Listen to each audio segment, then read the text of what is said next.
1978, the Kennedy Center Honors have been among the most prestigious awards in the performing arts. I wanted one. I was never able to get one. This year, it's true, actually. I would have taken it if they would have called me. I waited and waited and waited, and I said, the hell with it. I'll become chairman, and I'll give myself an honor. Maybe I'm going to honor, next year we'll honor Trump, okay? Michael Crawford is being honored. Award winner, an action movie icon, and a friend of mine. His name is Sylvester Stallone.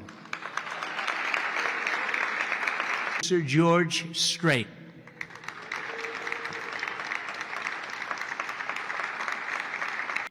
Together celebrating one of the most revered singers of the American disco era, Gloria Gaynor.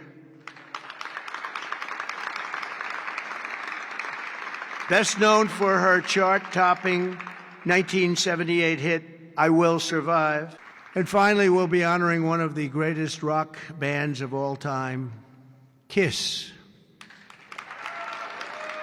2025 Kennedy Center Honors. It's going to be a big evening. I've been asked to host. I said, I'm the President of the United States. Are you fools asking me to do that?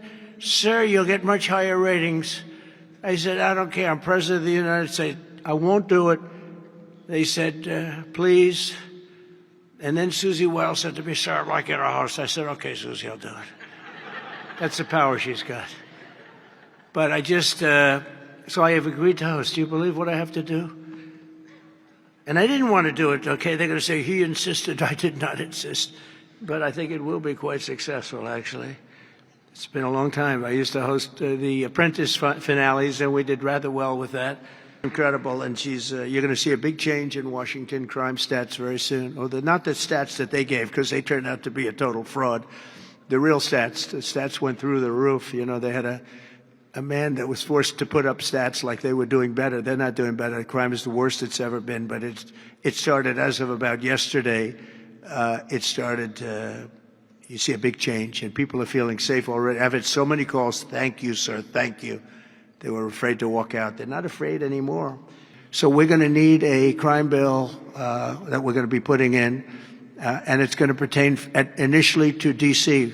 We're going to use it as a very positive example, and we're going to be asking for extensions on that, long-term extensions, because you can't have 30 days. 30 days that's by the time you do it. We're going to have this in good shape. And don't forget, in the border, everyone said it would take years and you'd have to go back to Congress. I never went to Congress for anything. I just said, close the border. And they closed the border. And that was the end of it. I didn't go back to Congress. We're going to do this very quickly. But we're going to want extensions. I don't want to call national emergency. If I have to, I will. But I think the Republicans in Congress will approve this pretty much unanimously. How do you feel about Mayor Bowser's level of cooperation and her choosing to advocate for D.C. statehood right now? And well, the statehood, let me do that one. Okay. Statehood is ridiculous. We want to straighten the place out. Statehood's ridiculous. It's unacceptable. It's the Democrats want it because the Democrats have, about 95% in this little area. Even I didn't get it very much. They want that. They want to pick up 2 senators, and it's not going to happen. It's not going to happen. And that's the least of the reasons why, by the way, but that's one of the reasons why.